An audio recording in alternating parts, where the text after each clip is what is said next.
तो इसके पहले की वीडियो में हमने देखा था कि रियलिस्टिक ड्राइंग बनाने के लिए लीनियर पर्सपेक्टिव का कितना इम्पोर्टेंट रोल है और उसमें जो भी पॉइंट्स आते थे उसको डेप्थ में समझा था। तो आज हम उसमें से जो हमारे मेन 3 पर्सपेक्टिव है, जो कि है 1 पॉइंट, 2 पॉइंट और 3 पॉइंट पर्सपेक्टिव, तो वो तीनों को हम आज 1 बाय 1 ड्रॉ करके स्टेप बाय स्टेप सीखने वाले हैं। तो जो बिगिनर्स लोग हैं, जो नए लोग हैं, उनको जब भी कोई नया सीन बनाना है या तो फिर कोई बैकग्राउंड बनाना है, मतलब कि एनवायरनमेंट आर्ट बनाना है, तो उसके लिए ये जो 3 पर्सपेक्टिव का हम जो ड्राइंग करने वाले हैं उसको ज़रूर आप कंसिडर कर सकते हैं। तो ये ज़रूर से आपको सीखना चाहिए और ड्रॉ करके प्रैक्टिस करना चाहिए। तो चलिए देखते हैं कि इसको कैसे ड्राइंग करते हैं।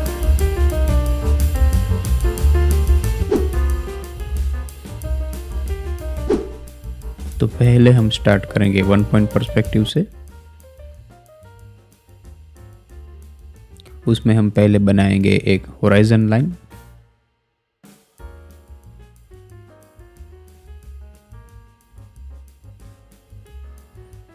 जो भी आई लेवल है हमारा वो। फिर उसके बाद बनाएंगे एक वैनिशिंग पॉइंट। तो 1 पॉइंट पर्सपेक्टिव मतलब कि 1 वैनिशिंग पॉइंट, मतलब कि एक वैनिशिंग पॉइंट।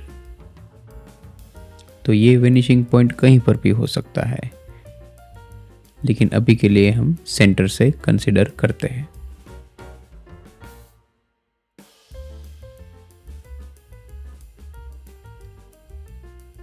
तो अब हम उसके अकॉर्डिंग एक बिल्डिंग बनाएंगे, जो कि रेक्टेंगल शेप में बनाएंगे। ओके। और उसका जो डेप्थ है वो वैनिशिंग पॉइंट के हिसाब से सेट करेंगे। तो जो भी हमारा रेक्टेंगल बॉक्स बना है उसकी जो पैरेलल लाइन है वो वैनिशिंग पॉइंट से कनेक्ट हो गए और वहाँ पे कनेक्ट होते होते वो ज़्यादा नैरो हो जाएंगे, मतलब कि जो एंगल है वो ज़्यादा नैरो हो जाएगा वहाँ पे। तो अब हमने हमारा जो बिल्डिंग का बॉक्स शेप है वो क्रिएट कर लिया है। तो हम जिस पॉइंट ऑफ व्यू से वो उस बिल्डिंग को देख रहे हैं उस हिसाब से हमको उसका डेप्थ भी देखने को मिलेगा, जैसे कि यहाँ एग्जांपल में आप देख सकते हैं।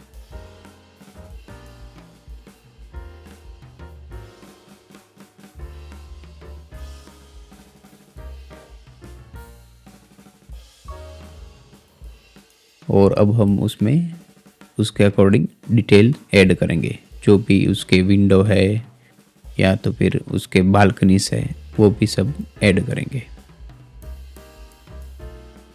और अब धीरे धीरे करके मैं सारी डिटेल्स ऐड करता जाऊंगा। और डेप्थ का जो नैरो वाला पार्ट है वो भी उसके अकॉर्डिंग ही सेट करूंगा।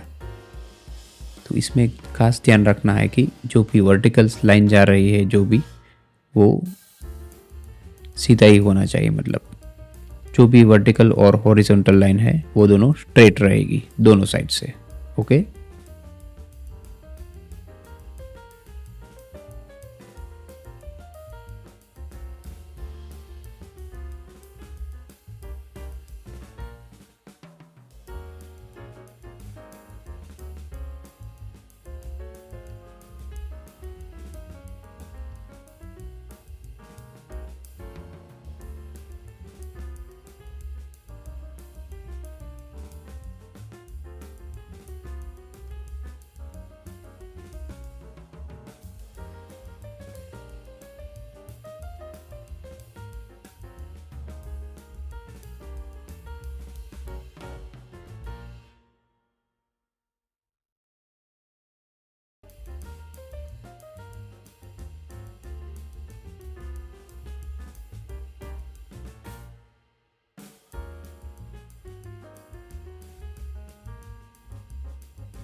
तो ये दोनों साइड से ऐसे दिख सकता है। ओके, और इसमें मैंने एक छोटा सा एग्जांपल भी शेयर किया है कि जो सिलेंडर शेप से उसके अकॉर्डिंग ये कैसा दिखेगा, राइट।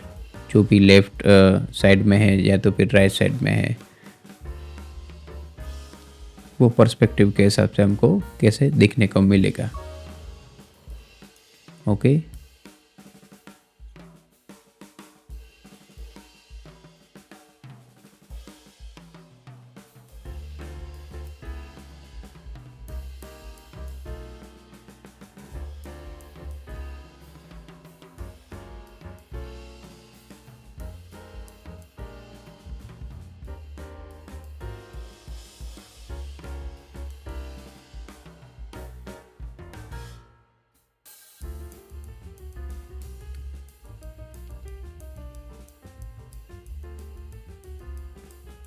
तो अब हम इसमें एक व्हीकल बनाएंगे और उसका रोड सेट करेंगे।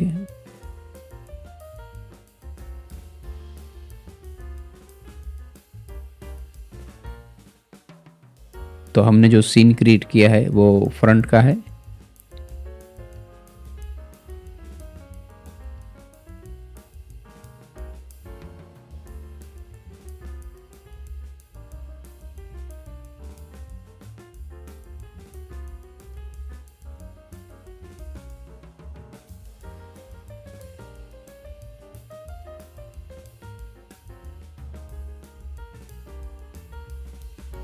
उसके अराउंड जो भी हम डालना चाहे वो रख सकते हैं, जैसे कि बिल्डिंग्स हो गए, ट्रीज हो गए, राइट।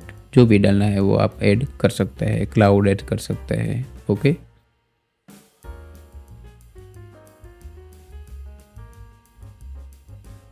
और जो भी होराइजन लाइन है वो भी दिखाने की ट्राई करेंगे।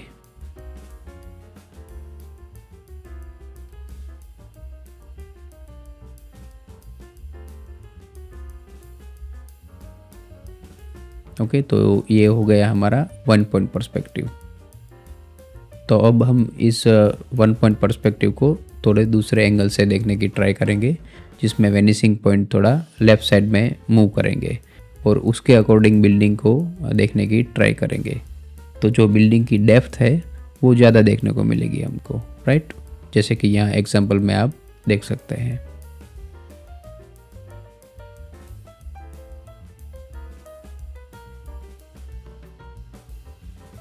ओके, और जो लेफ़्ट साइड वाली बिल्डिंग है वो हमको फ्रंट से देखने को मिलेगी, मतलब कि उसका डेप्थ है वो हमको नहीं देखने को मिलेगा। ओके, क्योंकि वो फ्रंट से दिख रही है हमें। ओके, तो उसका डेप्थ नहीं दिखेगा। ओके,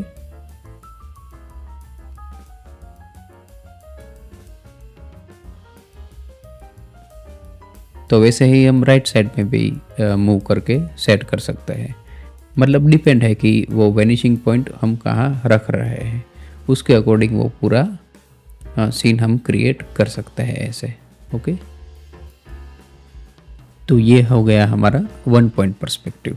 अब हम देखने वाला है टू पॉइंट पर्सपेक्टिव।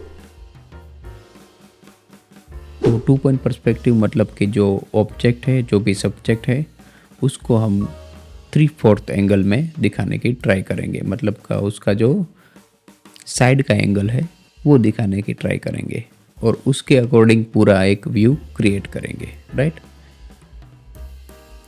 तो इसमें 2 वेनिशिंग पॉइंट से ये पूरा सीन क्रिएट होता है।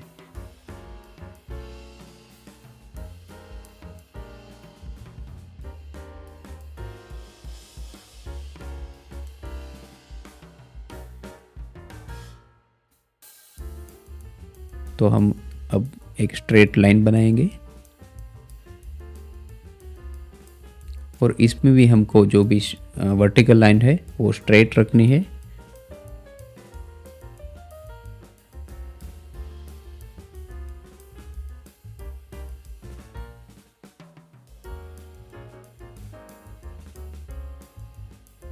और दोनों जो वेनिशिंग पॉइंट्स है उससे हम एक पूरा सेंटर में बिल्डिंग क्रिएट करेंगे। ओके, तो लाइन स्ट्रेट रहेगी और वेनिशिंग पॉइंट से कनेक्ट होगी और वेनिशिंग पॉइंट्स तक कनेक्ट होते होते वो ज़्यादा नैरो हो जाएंगी। ओके,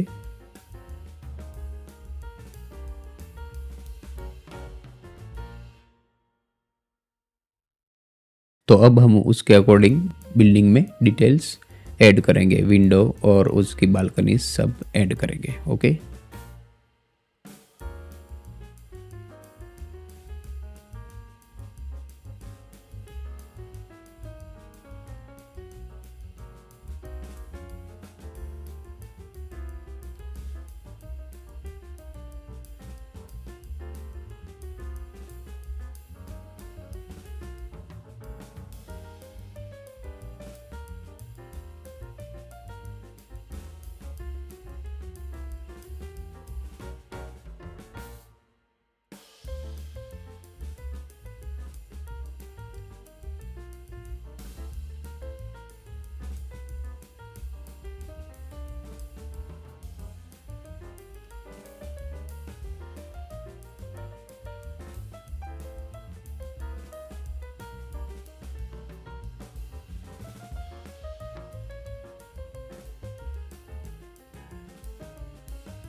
तो ये भी हम किस पॉइंट ऑफ व्यू से हमारी आइज देख रही है इस सीन को, उस हिसाब से ये सीन क्रिएट होता है, राइट।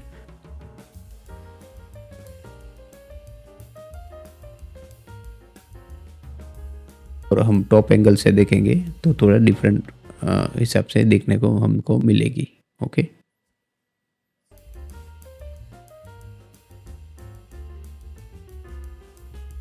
जो भी लोअर एंगल से दिख रही है और सामने से दिख रही है और टॉप एंगल से दिख रही है,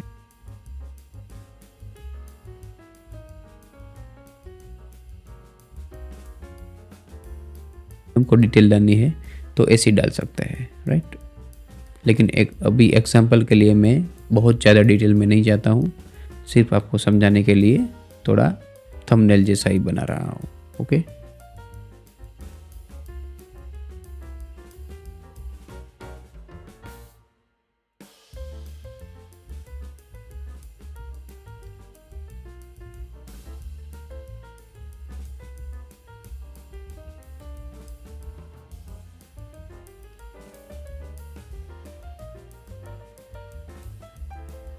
उसके बाद मैं कुछ और डिटेल्स ऐड कर सकता हूँ, जैसे कि बिल्डिंग्स और ट्री,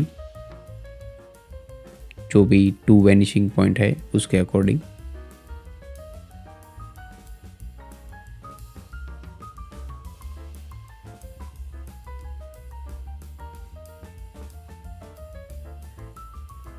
तो अब हम देखते हैं 3 पॉइंट पर्सपेक्टिव।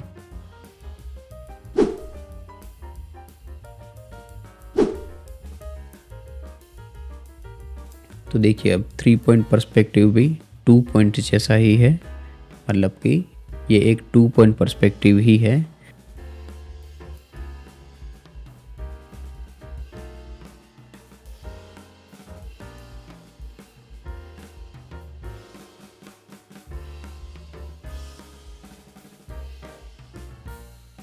लेकिन एक और वैनिशिंग पॉइंट इसमें ऐड हो गया है, वो कहीं पर भी हो सकता है, नीचे भी हो सकता है और ऊपर भी हो सकता है, राइट। तो अभी हम नीचे एक वैनिशिंग पॉइंट रख के देखने की ट्राई करेंगे। ओके,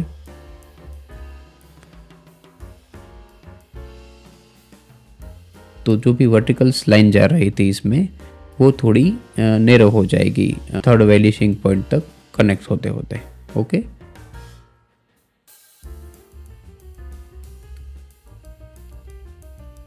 जैसे कि आप यहाँ एग्जांपल में देख सकते हैं, तो बिल्डिंग है वो थोड़ी डायनामिक एंगल में हमको देखने को मिलेगी। ओके,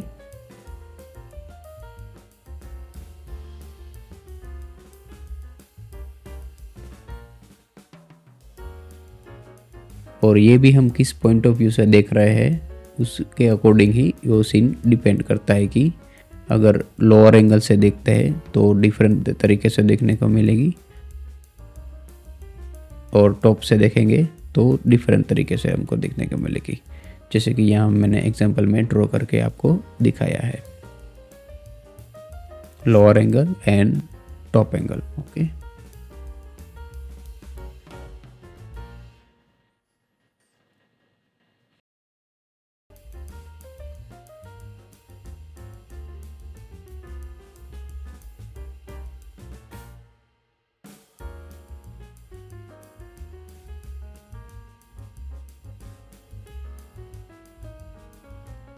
तो ये 3 पॉइंट पर्सपेक्टिव थोड़ा डायनामिक रेंज बढ़ाने के लिए हम ड्राइंग में यूज़ करते हैं। ओके,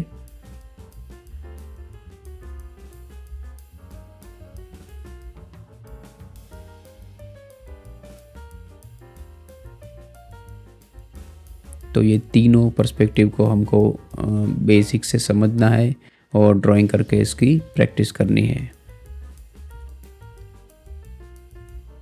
अगर इसमें आपको कुछ भी समझ में ना आया हो तो आप डेफिनेटली मुझे कमेंट में पूछ सकते हैं। तो मिलते हैं नेक्स्ट वाले वीडियो में जो कि है कॉम्पोजिशंस के बारे में। तो स्टे कनेक्टेड, मिलते हैं वो वाले वीडियो में, तब तक के लिए गुड बाय।